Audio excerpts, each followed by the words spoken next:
Il existe quasiment depuis le début de cette année 2022 un phénomène assez intrigant qui se passe la nuit dans des boîtes de nuit où se rassemblent les gens ou dans des événements festifs dont on a voulu vous en parler dans Monde Mystérieux puisque encore une fois nous avons découvert quelque chose d'assez intrigant concernant ces cas mystérieux et nous allons vous exposer quelques hypothèses assez incroyables. Voyons tout ça ensemble dans cette nouvelle vidéo.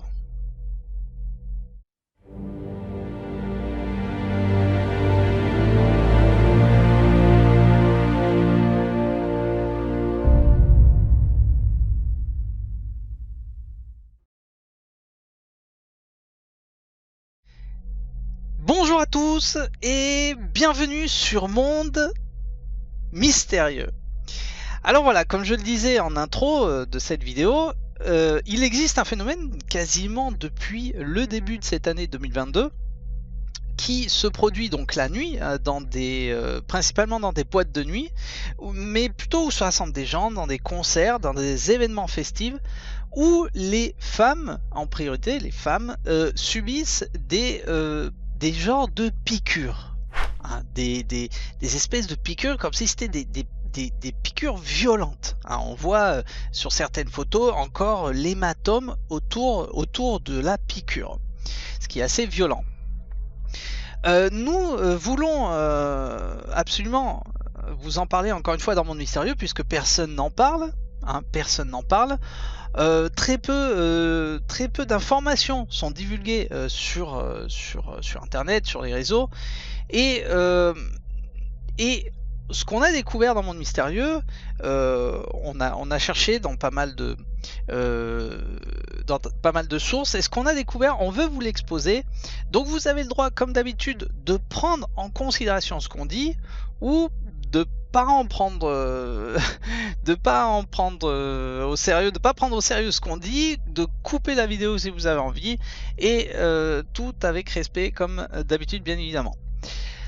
Alors voilà, ce phénomène, ça a commencé au mois de février-mars, hein, et ça a continué jusqu'au mois de juillet de cette année, donc de cet été, jusque pendant la fête de la musique.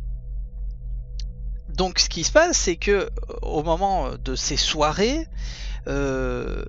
certaines femmes, certaines filles, subissent une espèce de piqûre, donc subissent la douleur d'une piqûre. Elles ne savent pas ce que c'est et quelques heures après, ça dépend de certaines personnes, ou certaines personnes ont des symptômes ou d'autres pas du tout, ou d'autres même le lendemain.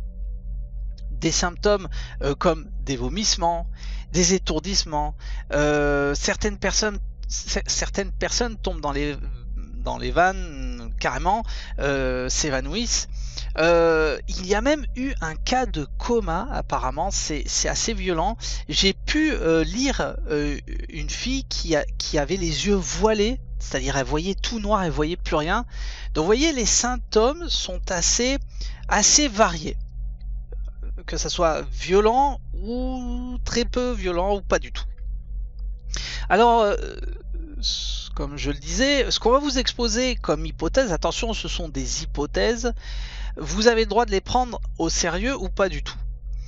Alors on va vous exposer 3 hypothèses, puisque ça me fait penser quand on a étudié les mutilations bovines, les mutilations animales, c'est un peu dans le même genre. Quand vous procédez à une recherche de ce genre, une espèce d'enquête, il faut procéder par élimination. Vous êtes d'accord avec moi? Donc ce qu'on va faire, c'est la même chose ici, procédons par élimination. Nous allons vous exposer 3 hypothèses et à la fin, on va essayer de comprendre le pourquoi du comment, c'est-à-dire pourquoi et dans quel but. Hein, vous allez voir, vous allez comprendre où c'est que je vais en venir. Ce qui est sûr, c'est que, par exemple, quand vous allez sur cette page, on parle, première hypothèse, dans Monde Mystérieux, on parle de challenge sur les réseaux sociaux. Hein, c'est-à-dire, certaines communautés lancent des challenges. C'est-à-dire, par exemple, dans ce cas-là, on peut voir, je sais pas si vous la voyez, la piqûre là, hein, cette piqûre que je suis en train de vous montrer avec le curseur. Hop, celle-ci. Je sais pas si vous la voyez, c'est assez violent, on voit l'hématome là tout autour, hein. Je sais pas si vous voyez. Donc ce qui se passe, c'est que certaines fois, certains comptes, certaines communautés lancent des challenges. Allez, par exemple, combien on va réussir à piquer de filles ce soir, ou demain soir, ou pendant la fête de je ne sais quoi. Donc apparemment, ce genre de piqûre serait à la base un challenge. Donc, hypothèse que l'on met de côté dans Monde Mystérieux, mais on voulait quand même vous l'exposer, puisque c'est la première chose qui arrive, qui reviennent sur les médias, puisque certaines personnes, comme je le disais, ont des symptômes, et d'autres pas du tout. Ce qui est sûr, et c'est là où il faut commencer à s'inquiéter, c'est si par exemple j'ai pu entendre des témoignages où dans une soirée il y a une vingtaine de piqûres ou une trentaine de piqûres, ou dans des concerts il y a eu plus de 50 piqûres, vous imaginez? Donc si la personne elle pique la même personne avec la même seringue, il y a de quoi s'inquiéter. Donc les gens s'inquiètent, tombent dans la psychose et vont faire toute une série de tests sérologique ou pour savoir s'il n'y avait pas de la drogue. Alors on parle d'une utilisation de drogue GHB, hein, on va revenir dessus, hein, la drogue du violeur, hein, c'est comme ça qu'elle s'appelle entre guillemets, la drogue du violeur, mais ce n'est pas ça. À l'heure d'aujourd'hui, toutes les personnes qui ont fait des tests après leur piqûre n'ont eu aucune détection de quoi que ce soit. C'est-à-dire aucune détection VIH, aucune détection d'une quelconque drogue, rien de rien.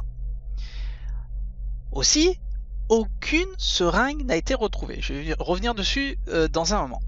Donc la majorité de ces personnes n'ont aucun retour sur une quelconque injection. Vous voyez ce que je veux dire?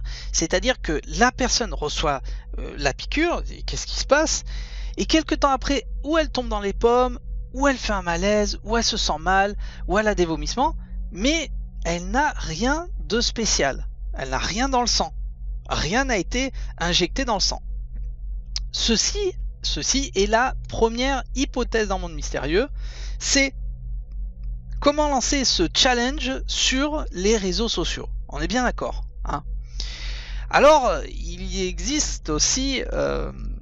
et là, on en revient justement aux mutilations animales, donc les mutilations bovines qu'on avait effectuées dans Monde Mystérieux. Il y a une similitude à ce phénomène, c'est que si j'en crois, je reprends à mes petites investigations, là par exemple on le voit, hein, vous voyez sur le côté, Lyon, Rhône, dans la Drôme, dans l'Auvergne, Rhône et Rhône-Alpes. C'est-à-dire que ce phénomène a été détecté dans la ville de Nantes, dans la ville de Toulon, Grenoble, Rennes, Paris, Montpellier, Béziers, Toulouse, Bretagne, en Bretagne, la Loire-Atlantique, Amiens, etc., etc. De plus, ce phénomène a été détecté en Angleterre, en France bien évidemment, en Belgique, en Irlande, vous imaginez? C'est-à-dire que en Angleterre, il y a eu plus de 1000 cas. Dans les îles tout autour de l'Irlande, c'est pareil. En France, il y a eu plus de 800 cas et je ne sais combien de plaintes. Hein, les procureurs sont dépassés. Ils ne savent pas ni quoi dire, ni quoi expliquer, ni quoi penser. C'est un truc de fou. Donc, la similitude qu'on a avec ces mutilations bovines qu'on avait vues, c'est comment c'est possible que ces ou cette personne soit dans tous ces lieux en même temps. Vous voyez ce que je veux dire, hein? C'est-à-dire que comment cette personne, en une soirée, arrive à piquer, par exemple, une fois à Nantes et en même temps une fois à Amiens. Vous voyez ce que je veux dire? Bon,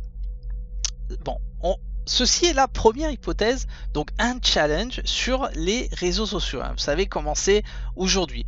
Donc, en quelque sorte, un challenge qui serait lancé, on le voit ici, sur TikTok et Snapchat, hein, ce qui est vraiment à la mode. Donc les directeurs d'établissements de boîtes de nuit sont dépassés. Vous allez peut-être le voir si vous vous mettez à chercher des reportages là-dessus, des témoignages. Ce qu'ils font, c'est ils rajoutent des caméras de surveillance, mais ça ne change pas grand-chose malheureusement. Passons à la deuxième hypothèse dans Monde Mystérieux. Alors, voici la deuxième hypothèse, hein, la deuxième hypothèse dans Monde Mystérieux. Alors, quand vous cherchez cet insecte, c'est en fait c'est un micro-robot, c'est une nanotechnologie. Ce que vous voyez là, hein, je vais un peu zoomer dessus, ce que vous voyez là est une nanotechnologie. Hein? Alors, si vous cherchez donc sur internet, vous tapez moustique drone nano spy drone, nano spy robot, ce que vous allez voir, et c'est ça qu'on trouve très curieux dans Monde Mystérieux, c'est que tout ce qui va être rapporté sur ce moustique drone va être une information erronée. On va vous dire c'est faux, ça n'existe pas, c'est erroné. Ce qui est sûr, c'est quand vous allez sur le site de la DARPA, donc la DARPA, hein, je rappelle, alors je vais le mettre en français, c'est tout ce qui est comment dire, le développement tout ce qui est intelligence artificielle, mais qui est en relation donc avec l'informatique, mais aussi avec du matériel militaire. Hein. Ce qui est sûr, c'est que quand vous allez sur le site de la DARPA, hein, ce site-là, voyez que tout est expliqué. Ça fait des années et des années qu'ils en parlent de développer des drones de ce genre. Vous imaginez des drones de la taille d'un moustique, comme vous êtes en train de le voir sur cette photo. Hein, voyez, hein, voyez si, par exemple, je vais revenir sur la photo. Voyez, hein, là où j'ai mon doigt quasiment, voyez cette seringue, hein, c'est pas incroyable ça? Alors, si par exemple, je vais essayer de vous expliquer un peu selon la DARPA, ce qu'on peut comprendre, c'est que apparemment, je regarde si tout est ok, hop. Apparemment, selon la DARPA, c'est que ce moustique drone, donc ce nano spy drone, est équipé. Alors je vais essayer de vous les démontrer d'une caméra. Hein.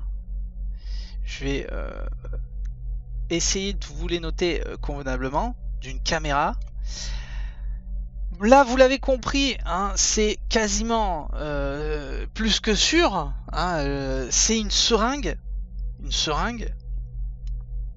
Donc, hop. Voilà.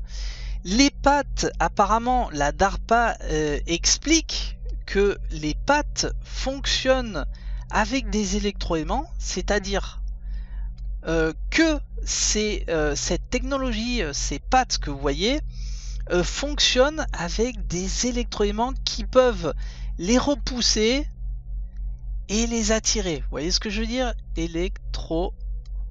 Alors, désolé pour l'écriture. Je vais laisser sur électro. Et je vais marquer comme ça, plus et moins. C'est-à-dire que ce système de pattes peut repousser un électroaimant et l'attirer. Vous imaginez? Donc quand vous êtes en train de le constater, ici les ailes, hein, ça il n'y a pas de doute là-dessus, qui ressemblent à de vraies ailes. Ce qui est assez incroyable, c'est le corps de ce moustique drone.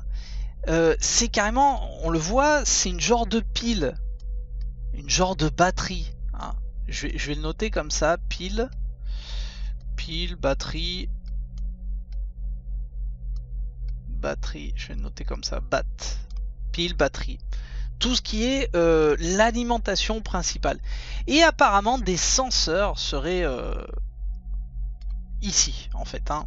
Ce qu'on peut confondre, s'il passe devant nous rapidement, à un moustique tigre, hein. Vous voyez les rayures du corps de ce moustique drone, hein. On peut facilement le confondre donc avec un moustique tigre. Mais vous imaginez, alors attention, je dis pas que c'est ça, je dis pas que c'est vrai, je dis que ça peut être ça. Ce qui est sûr, et je reviens sur le site de la DARPA, hop là, pardon. Ce qui est sûr, c'est que quand vous allez donc sur le site de la DARPA, ça fait des années qu'ils en parlent du développement de cette technologie. Pour quelle raison? Alors, quand vous cherchez un petit peu plus dans la raison qui mène la DARPA à effectuer ce genre de recherche, c'est lors d'événements comme des tremblements de terre, des catastrophes où l'humain ne peut pas accéder s'il y a des rescapés. Alors, bien évidemment, toute conception a plusieurs rôles, hein. Je vous mettrai tous ces liens dans la description de la vidéo, comptez sur nous, mais ce que vous êtes en train de voir ici, c'est pour nous, c'est un élément, un point fort de ce qui peut être la cause de ces mystérieuses piqûres. Quand vous allez vous chercher un peu sur ces micro-robots, sur ces nanotechnologies, regardez, alors on l'a traduit en français cette page. Par exemple, sur cette page, on peut voir un développement de ces robots, ils appellent ça des robots volants, des micro-robots, et on peut s'apercevoir ici, il parle d'une d'une technologie LASA qui permet on va dire plus facilement le battement des ailes, c'est-à-dire la reproduction des battements des ailes, qui passe pas par une action mécanique, on va dire, c'est-à-dire petit à petit, et ça c'est de la nanotechnologie. Et dites-moi, entre vous et moi, ça vous fait pas penser à quelque chose un peu tout ça? Un film de Marvel, quelque part comme ça, hein? Ça vous fait pas penser à un film de Marvel tout ça, hein? Entre vous et moi, hein? Comme je dis depuis quelques années maintenant, vous voulez des réponses sur certains éléments, vous regardez les films de Marvel. Beaucoup d'éléments sont transmis dans les films de Marvel. Beaucoup d'éléments, hein? Énormément d'éléments, hein? Il n'y a qu'à voir les Éternals, bref. Continuons, on va passer à la troisième hypothèse. Et si c'est la deuxième hypothèse, ces choses, ça existe, hein. Attention, hein, je l'invente pas, hein. Je vais vous mettre les liens. Vous pourrez le chercher par vous-même. Nous, ici, dans Monde Mystérieux, on expose. Alors voilà, quand vous allez... Alors, je vais juste revenir sur les photos avant d'attaquer la troisième hypothèse pour vous montrer, voilà, ce qu'on vient de voir, hein, cette nouvelle technologie qui a été développée avec une technologie LASA, hein, qui facilite le battement des ailes. Regardez cette photo, j'ai voulu vous la montrer parce que regardez, ça c'est... Voilà, ce que vous voyez donc à gauche, c'est une mouche réelle, et ce que vous voyez à droite, c'est une nanotechnologie. Alors j'espère que vous la voyez bien, cette nanotechnologie, où on peut s'apercevoir, je vais vous le faire très rapidement. Ici, on peut considérer que c'est une puce, une espèce de puce, hein. En tout cas, ça fait vraiment penser à ces technologies. Mais on peut effectivement penser que c'est une puce. On voit de ce côté-ci les ailes, hein, et une espèce de carte intégrée qui fait office du corps de cet insecte, hein. Mais vous voyez que ça a la même taille en fait que cette mouche. C'est assez incroyable. J'ai voulu vous montrer cette photo parce que je l'ai trouvée sur internet. C'est vraiment incroyable. Incroyable. Alors voilà, je vais revenir sur ce site. Alors on va le mettre en français, celui-là aussi, hein, vous pouvez les traduire en français. Ce qui est sûr, c'est que dans les années 70, en 1975 précisément, sous le régime de Reagan, la CIA démontre, comme vous le voyez sur cette photo, que elle utilisait donc des pistolets de ce genre, comme vous êtes en train de le voir sur la photo, avec un espèce de viseur qui tirait des balles, comment dire, des balles gelées, hein, des fines balles, des balles gelées. Les victimes recevaient cette balle, sentaient comme une piqûre, hein, c'est une piqûre, et peu de temps après, cette substance qu'il y avait dans ces balles attaquait le cœur et faisait une myocardie et la personne mourait. Alors, à cette époque, donc ce sénateur que vous voyez, alors j'ai oublié le nom de ce sénateur, voilà, Frank Church, ce sénateur comme vous voyez sur la photo, se demandait pourquoi la CIA donc utilisait à l'époque on pouvait parler d'une innovation d'armes, donc Frank Church, ce sénateur, se posait la question pourquoi la CIA utilisait cette arme, ces sortes d'armes. Tout simplement c'était pour ne pas détecter donc le coupable ou les coupables et pour faire en sorte que les victimes étaient dans un silence complet. C'est assez incroyable, vous voyez ce sénateur encore, Frank Church, et comme je dis, des balles gelées, hein, des balles en glaçon quasiment qui possédait une substance qui montait jusqu'au cœur et qui faisait une myocardie à la personne. Alors là voilà un dessin de cette arme avec un viseur, hein. Voilà, donc voyez ce viseur, je vais un peu zoomer, ce viseur intégré à ce pistolet. Alors attention, je vous mettrai le lien aussi, vous pouvez par vous-même effectuer ses propres recherches. Nous ne faisons qu'exposer dans Monde Mystérieux ce qui a pu causer. Attention, je suis pas en train de dire que les filles qui se prennent ces piqûres, ces genres de piqûres, ont été attaquées avec une arme de genre. Non, n'allez pas mélanger tout ce que je suis en train de vous montrer. Seulement qu'aujourd'hui, avec une technologie beaucoup plus poussée, qui c'est à air comprimé ou quelque chose de beaucoup plus fin, beaucoup plus subtil, ont été attaqués de la même façon. Alors, on est bien d'accord. Alors, qu'est-ce qu'il faut faire? Je vous mettrai aussi le lien de cette page. Qu'est-ce qu'il faut faire si vous êtes victime, hein? Ici, c'est très bien expliqué. Il faut avant tout, parce que là c'est quand même le ministère de l'Intérieur qui le met en ligne, et la police nationale, hein, si la police nationale s'en mêle, c'est pour quelque chose. Tout simplement, donc il faut prévenir le directeur du site, hein, ça dépend si vous êtes dans une boîte de nuit ou si vous êtes dans un concert, vous prévenez les agents de sécurité. Et si vous voyez quelqu'un, vous le signalez. N'hésitez pas, hein, c'est très bien expliqué, à composer le 17 ou le 112 ou le 114 par SMS. Je répète, si vous êtes victime de cette piqûre, contactez le 17 par téléphone ou le 112 ou le 114 par SMS. Bien évidemment, pas tout le monde a ce même réflexe.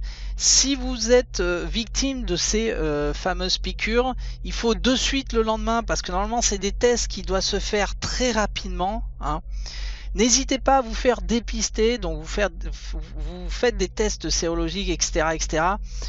Et vous serez sûr que vous avez quelque chose ou rien du tout. Ce qui est quand même assez drôle, je ne sais pas si on peut utiliser drôle, c'est que quand vous écoutez les témoignages, aucune personne n'a vu de suspect. Les caméras de surveillance des établissements n'ont vu aucun suspect. C'est là où les patrons des clubs, des bars, etc. sont dépassés. Comme je le disais tout à l'heure, certains procureurs sont dépassés, ne savent pas ni quoi penser, ni quoi expliquer, ni quoi annoncer au public. Aucune détection, que ça soit de drogue, de maladie, de VIH, n'a été détectée sur les victimes. Et aucune seringue, écoutez-moi bien, aucune seringue n'a été détectée dans tous ces cas, que ça soit en France, en Angleterre, aucune seringue. Je rappelle que le phénomène a commencé entre février et mars, en France, hein, je parle en France, en Angleterre ça a été depuis l'année dernière, et les derniers cas ont été détectés là pendant la fête de la musique au mois de juillet. Voilà. Nantes, Toulon, Grenoble, Paris, Rennes, voilà, ça a été les villes principales touchées par ce phénomène. Je n'irai pas plus loin dans cette explication, dans ces hypothèses. Je vous laisse, comme d'habitude, par vous-même faire votre propre opinion sur la question, votre propre pensée, vous pouvez penser ce que vous voulez, et ne pas prendre en considération pas forcément ce qu'on dit dans le monde mystérieux. On voulait juste vous exposer ce phénomène et peut-être ces hypothèses qui sont liées. Hein. De toute façon, nous avons notre idée sur la question, puisque si vous réfléchissez, qui sont touchés? Les hommes? Les femmes? Pourquoi les femmes? Parce que les femmes sont capables de donner la vie à des enfants. On est bien d'accord. On va pas aller plus loin sur cette conclusion, mais ce qu'on se rend compte dans le monde mystérieux, c'est que on arrive, et désolé de le dire, aux mêmes conclusions de ce qu'on pense depuis 2-3 ans, depuis ce qui nous arrive. J'irai pas plus loin sur ces explications, je vous laisse chercher par vous-même. Ce qui est sûr, c'est que si la DARPA ou autre société, entreprise, ou peut-être société secrète veulent développer, on a l'impression que il y a plusieurs essais de ces piqûres avec plusieurs symptômes. On dirait que ce qu'il y a derrière tout ça, on dirait que cette entité veut faire des tests, veut voir comment réagissent les personnes pour éventuellement arriver à un intérêt particulier. Ce qui est sûr, c'est que ces entreprises-là qui développent ce genre de technologie, si on reste sur ces nanotechnologies, elles ne trouveront jamais de cobayes. On est bien d'accord avec moi. Elles ne trouveront jamais de cobayes. Alors elles procéderont ainsi de la sorte. On pense dans le monde mystérieux qu'il y aura d'autres cas dans d'autres endroits. Je le répète, si vous êtes victime, vous appelez le 17 ou le 112 ou le 114 par SMS et vous prévenez le directeur de l'établissement ou les gardes de sécurité. Je vous laisse là-dessus. Je vous remercie d'avoir vu cette nouvelle vidéo et continuez à nous suivre sur Monde Mystérieux et ainsi que sur les réseaux sociaux de Monde Mystérieux, sur la page Facebook officielle de Monde Mystérieux et la page Instagram. Et on vous remercie du fond du cœur d'être toujours parmi nous. Merci à tous, à bientôt sur Monde Mystérieux. Merci à tous les amis. À bientôt.